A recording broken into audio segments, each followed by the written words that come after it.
De volta com o CBN Maceió para conversar com o professor Lucas Sorgato. Essa nossa conversa que acontece todas as sextas-feiras. Ele é economista e professor universitário. Professor Lucas, um bom dia.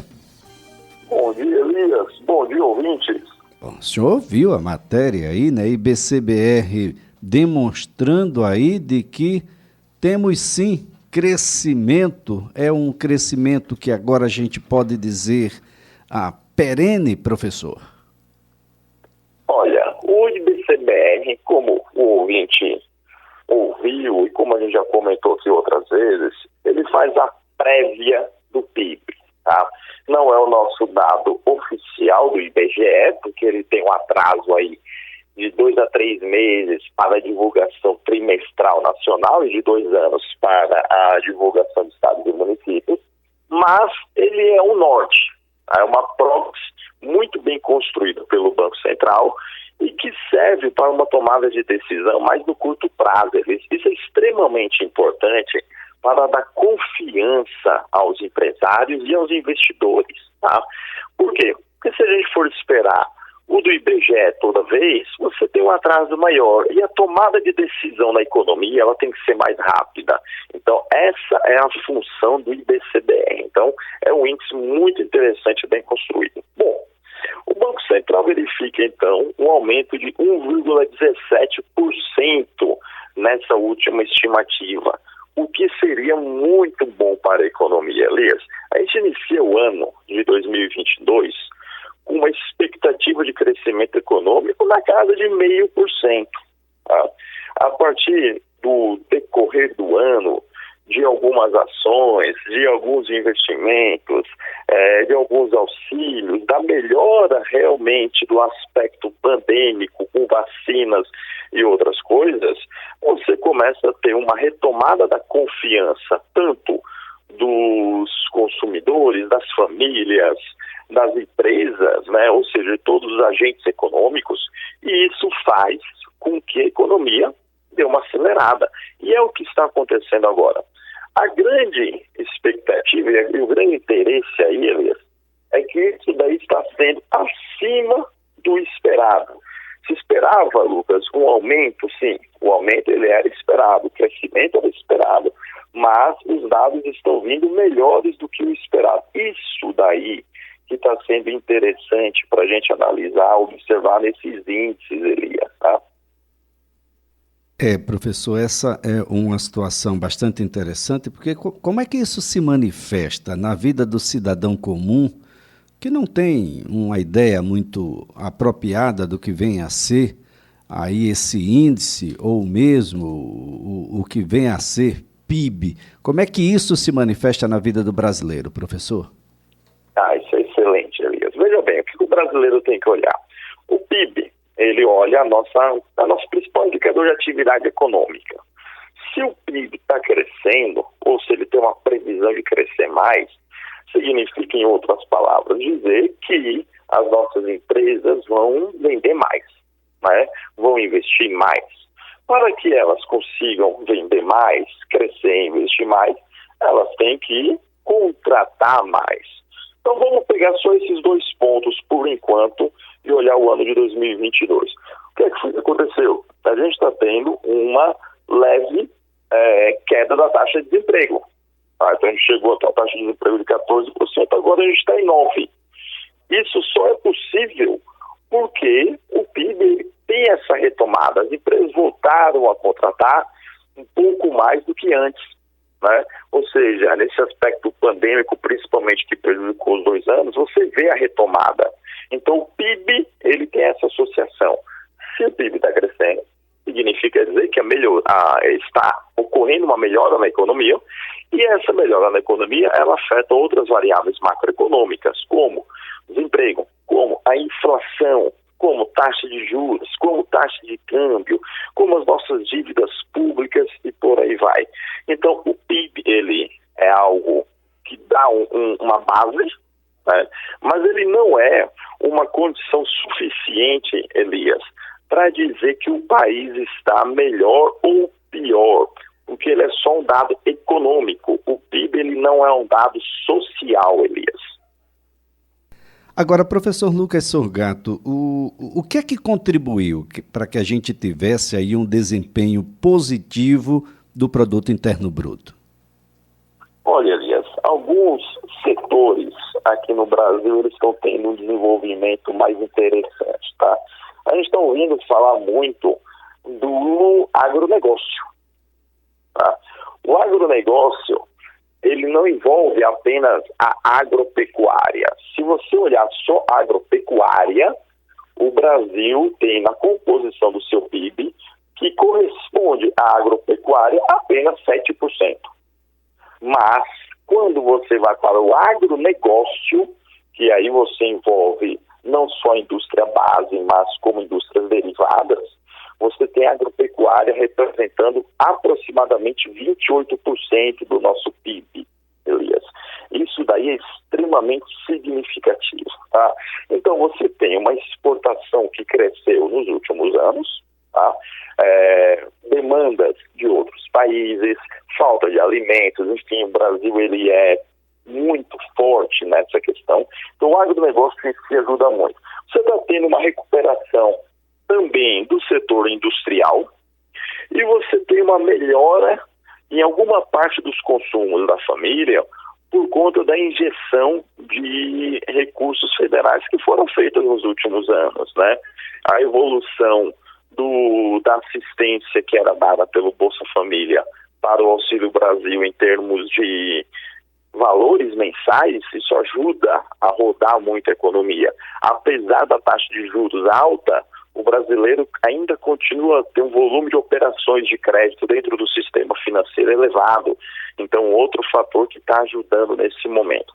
Agora, se essa recuperação, Elias, é sólida ou não, aí é outra história. É algo que a gente tem que pensar lá para frente, né? Pode ser que seja o que a gente classifica muitas vezes como o voo da galinha.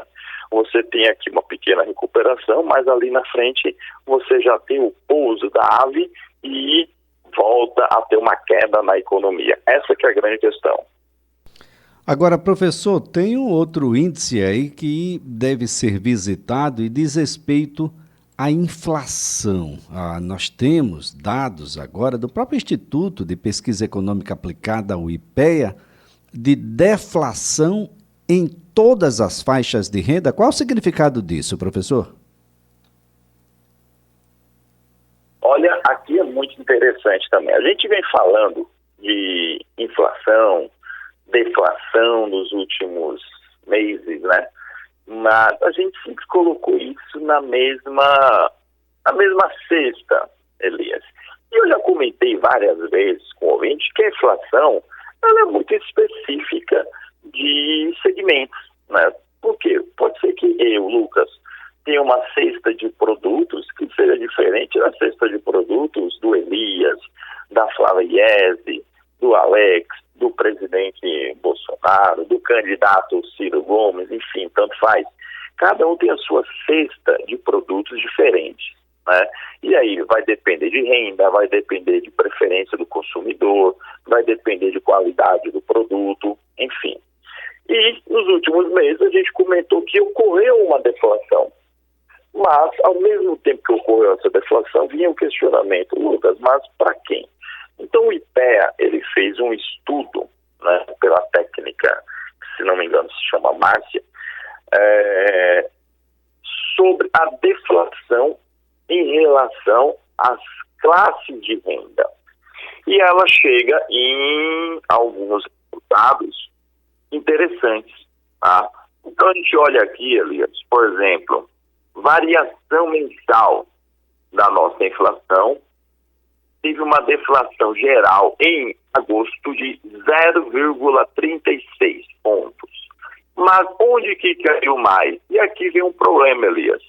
Na classe mais alta, a classe de renda mais alta teve a maior deflação. Ou seja, olha a discrepância que a gente tem aí, Elias. Você tem uma população com mais dinheiro e a classe que justamente ficaram com seus produtos mais baratos. Quando a gente vai para quem foi a segunda maior deflação, na classe de renda média alta, Lucas, peraí, vamos aqui para 70% da população brasileira, né? A classe de renda baixa ou muito baixa. Quem está ali na parte de renda muito baixa, a deflação, Elias, foi apenas de 0,12. Ou seja, 4 vezes menor do que a deflação de quem está na renda alta. Então, aqui é uma situação complicada. E por que, Lucas, aconteceu isso? Porque você tem uma deflação, por exemplo, de gasolina, combustível, de passagens aéreas, que quem usa mais isso é quem tem a renda mais alta. Né? Essa parte daí, ela fica mais inacessível para outra camada da população. Evidentemente que você ainda teve alguns grupos com uma deflação mais elevada, tubérculos, óleo, carne, mas isso daí já vai para a cesta geral. Então, aquilo que vai para a cesta geral, ele beneficia tanto classes baixas quanto classes de renda mais alta. Aquilo que é um pouco mais específico e mais caro, ele acaba beneficiando na deflação só quem tem renda mais alta. Tá? Então, por isso, quando a gente olha o grupo transporte, que foi responsável por maior parte da deflação, e aí principalmente pela redução do preço dos combustíveis, tá? Então você tem aí uma redução de 10%, mas que isso fica nas classes mais altas. Então, Elias, é interessante a gente olhar essas situações que mesmo dentro da deflação você tem uma desigualdade na redução dos valores. Isso é interessante observar.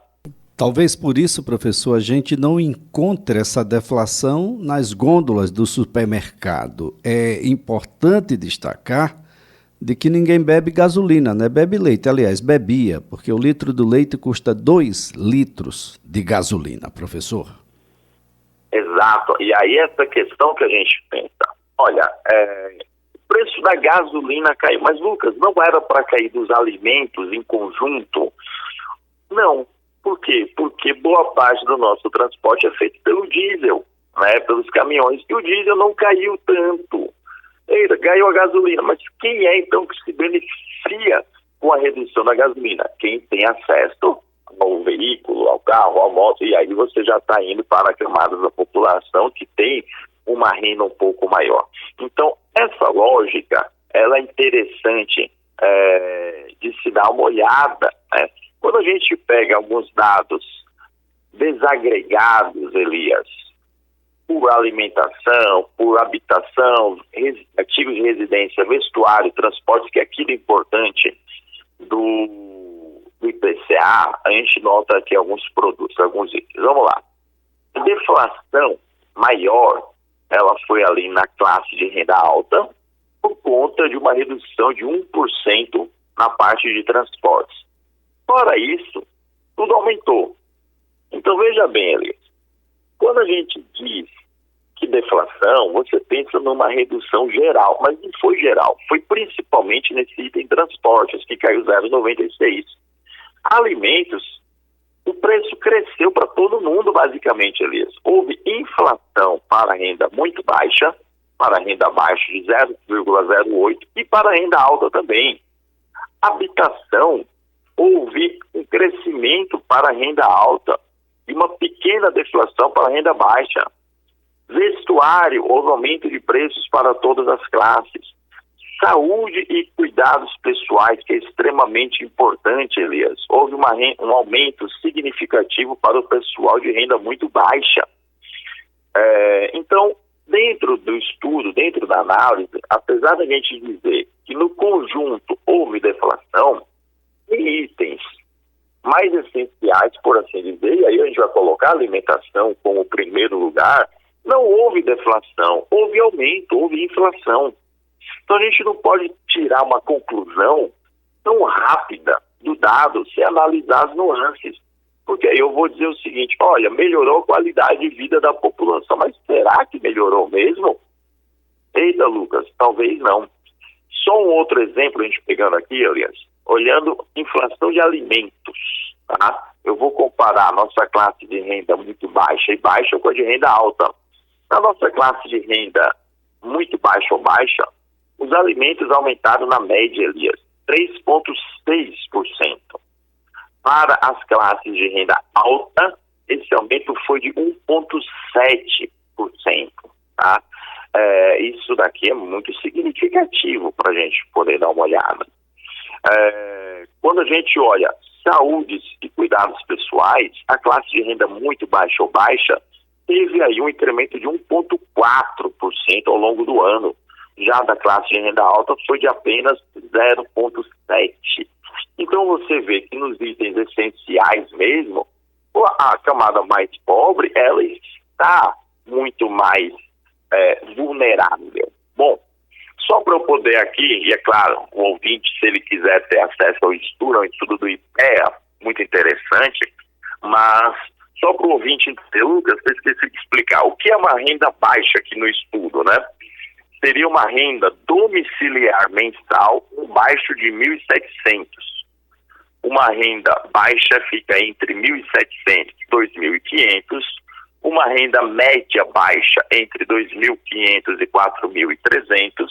Uma renda média entre 4.300 e 8.600. Renda média alta entre 8.600 e 17.000. E considerada uma renda alta, uma família que receba acima de R$ 17.260. Tá? Então, isso daqui é o que está me dizendo isso. Quando eu pego, Elite, renda baixa que recebe entre 1.726 e 2.589 e renda muito baixa que recebe menos de 1.726, essas duas camadas, eles representam pelo menos 85% da população brasileira.